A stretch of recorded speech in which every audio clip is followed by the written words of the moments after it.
Am I the a-hole for refusing to pressure my grandfather to give my stepsister the family diamond? Context. I am 25 female. My parents have been divorced for 15 years. My dad has been married to his wife, Laura, for 10 years. Laura has 2 daughters, Katie 26 female and Sam 22 female. My dad is very close to Katie and Sam and considers them to be daughters to him. The grandfather I'm referring to is my dad's father. My grandfather has a diamond that belonged to my great-grandmother, and it's something of a family miracle, since my grandfather managed to find it after World War II. Unfortunately, he lost his mother and sister in the war, so he saved the diamond to be for the next woman in the family, to be set into an engagement ring. Now, my grandfather has a thing about blood and family. Namely, if you're not blood, you can be family, but you're not in the family. And I'm pretty sure this is somewhat related to his trauma, but it might be a generational thing. Because of this distinction, his sons were not allowed to use the diamond for their wives' rings, because then the diamond would belong to the wife and the wife is not blood. I am his only biological granddaughter, so it was always presumed that the diamond would go to me. I got engaged last year and I didn't end up using the diamond for the ring. The diamond was not a color or the cut of the style I wanted, and my grandfather knew that. He offered to have the diamond recut, but I begged him not to because it is very valuable, and I know how much it means to him. So, he agreed that when I get married, he will set it into a necklace to be worn on my wedding day instead. Now, Katie is going to get engaged soon, and my dad is likely to be asked to walk her down the aisle. Laura asked my grandfather to give her the diamond for Katie's ring, since she is basically my father's daughter. My grandfather said, and I quote, "Not even over my dead body," and that the diamond will stay in the family. That said, Laura, my dad, and Katie are now extremely upset. My dad suggested maybe I could ask my grandfather to let them use the diamond, since I hadn't used it for a ring anyway and that he considers Katie part of his family and will be forever. So it should be okay for her to have it, especially since she is older, so the first woman as it were. My grandfather would probably relent if I asked him, but I said no, because I would feel too guilty. That diamond is all my grandfather has left of a family he lost in the most horrific circumstances when he was 9 years old. They don't even have graves. That stone is literally all he has to remember them. What right do any of us have to dictate what he does with it? Katie, Laura, and my dad have all been texting and calling about how hurt they are, that I am letting my grandfather exclude Katie from the family, and that I already have a ring. Why can't I just help my grandfather soften and let Laura and her kids be part of the family?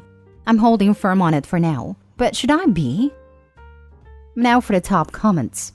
The diamond is all my grandfather has left of a family he lost in the most horrific circumstances when he was 9 years old. They don't even have graves. That stone is literally all he has to remember them. What right do any of us have to dictate what he does with it? Not the a-hole. I love you for this. For this statement alone, the diamond should go to you. Allow him to set it in a necklace and wear it all the time. It will make your grandpa happy. Not the a-hole. Reading between the lines, it seems your grandfather lost his family specifically because of their blood/genealogy. It makes sense that his own survivors matter so much to him. Not the a-hole. As much as they may be upset, it's not theirs. Your grandfather wants it to go to someone genetically related to him, not to someone brought into the family by marriage. His reasoning is exactly the same reason he didn't give it to the women marrying into the family. Grandpa has a right to say no. Your dad and stepsisters will just have to get over it. The hard truth is that they are not his grandchildren. They are step-grandkids, and family heirlooms don't typically pass down to stepchildren, especially with an older generation. And they became his step-kids as teens. It's not like he's been in their lives since they were babies. They likely didn't grow up viewing him as their grandfather at all, and while he may like them, they aren't his grandkids by blood or by social convention given their ages. Even if the kids had been adopted at birth, it wouldn't matter. They still wouldn't be blood relatives. Opie's the only one entitled to that diamond, as she's the only one genetically related to the grandfather. Opie's not the a-hole. Next story. Am I the a-hole for not bringing a cake to a wedding I was uninvited from? My now ex-best friend got married this Saturday. I was supposed to be the maid of honor, but she removed me from the wedding over a dispute regarding my makeup, hair, and disinterest in the wedding. She uninvited me from the wedding after I told friends my side of the story. I was responsible for the cake at the wedding but canceled the order because I was uninvited and wanted to be reimbursed for all of my investments in this wedding. I told the bride I wasn't going to bring the cake over for them, The new maid of honor went to pick up the cake and learned that I had canceled the order. They were able to get another cake, but it apparently wasn't as nice. The bride, groom, and my sister who attended told me it was unfair to cancel the cake. My sister thinks I should have let them enjoy their special day, and then later discussed getting my money back.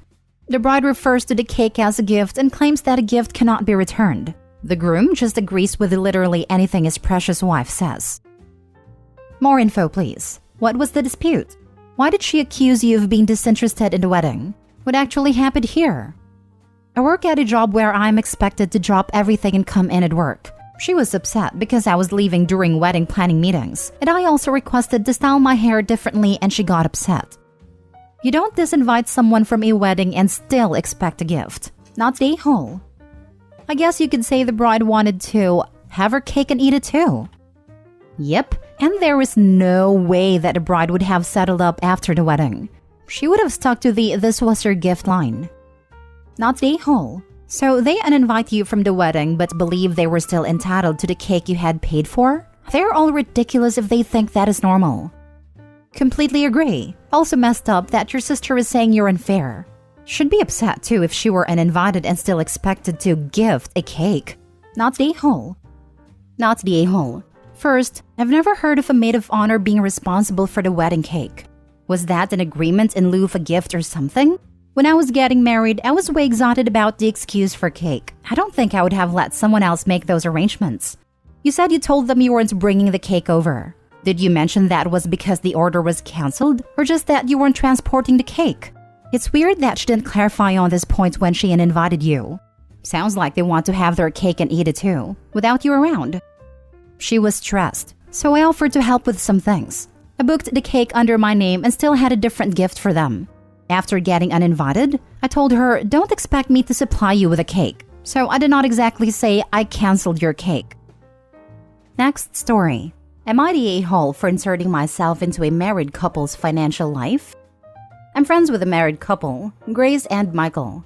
Grace and I went out to drink a few days ago, just the two of us. We talked a bit about inflation and finances, and she confessed to me that she barely has any money, and it makes her feel really vulnerable. Turns out, they mostly live off of her income, and Michael, who makes over 2.5 times as much as Grace, puts almost all of his income into savings. He also asks Grace to transfer any of her bonuses or extra money into that savings account. The problem is that Grace has no access to that account. She told me she asked for it in the past, but Michael just said she already has access to their shared checking account. That is strictly for their monthly expenses, so it's fine. Grace told me that she feels like she should have access to that account too, or at least have a little extra in her own personal account. So if anything happens to Michael, she doesn't have to wait months to access the money. She told this to Michael too, but he dismissed her and said nothing will happen to him. I told Grace that this is really not okay, and she should demand access to that account. It's her money too, and it's not right that only Michael has access to it. I was very strong about this, and made her promise that she will make Michael give access to her. She seemed very relieved that I agree with her, and find her concerns more than reasonable. Now on to the problem. Currently, Michael is throwing a fit at me for inserting myself into their financial life, saying it's none of my business. He says that over 85% of the money was put into the savings account by him, and whatever Grace put there was just to compensate for the things Michael paid for alone in the past. Yes, he is right that is none of my business, but my close friend came to me saying she feels vulnerable because at 30 years old, she only has about 500 euros in her name, despite having a well-paying job. Of course, I will tell her this isn't right and encourage her to stand up for herself. But since I'm friends with Michael too, I don't know. Am I the a-hole? Now for the top comments. Not the a-hole. You are warning a friend that it sounds like she's a victim of financial abuse. He's demanding all her pay be shared while sharing none of his. He's trying to make sure she has no funds to which she can use to separate their lives, that he can claim all the money as his. She needed a huge wake-up call, and he's just mad you've shown her his true colors. I agree. Finally, we did the opposite. As my wife has little income, I made sure to put my life insurance in her name, and our joint savings account is in her name too. I want her to feel secure and have as much financial autonomy as possible given the circumstances. We save together, support each other. All the income is ours in my opinion. I feel like for a married couple, all income should be our money too. If that doesn't work for every couple, that is perfectly fine. Just keep totally separate accounts. I feel like it's one or the other. OP's friend's husband is trying to have it both ways. He just wants all the money. There is no reason for her to have a well-paying job and feel like she's broke all the time. OP, you were just validating what your friend already knows. Not the a-hole, but the husband sure is. Not the a-hole, and your friend is being financially mistreated by Michael, who is a total a-hole. Grace needs her own savings account to put her extra money into. This is not a marriage. Why does Michael think he deserves exclusive access to the extra money? If this is the way it's going to be, they should just keep separate finances for everything. It's an all-or-none situation. This sounds like one of those situations where the wife finds out her husband has a secret family or something. Or is deeply in debt, or gambling it all away, or has a secret drug habits or something. So many other awful and expensive things. She doesn't have access to the account because he is lying to her about what the account is for, and likely how much money is in it. Last story. Am I the a-hole for doing a background check on my boyfriend?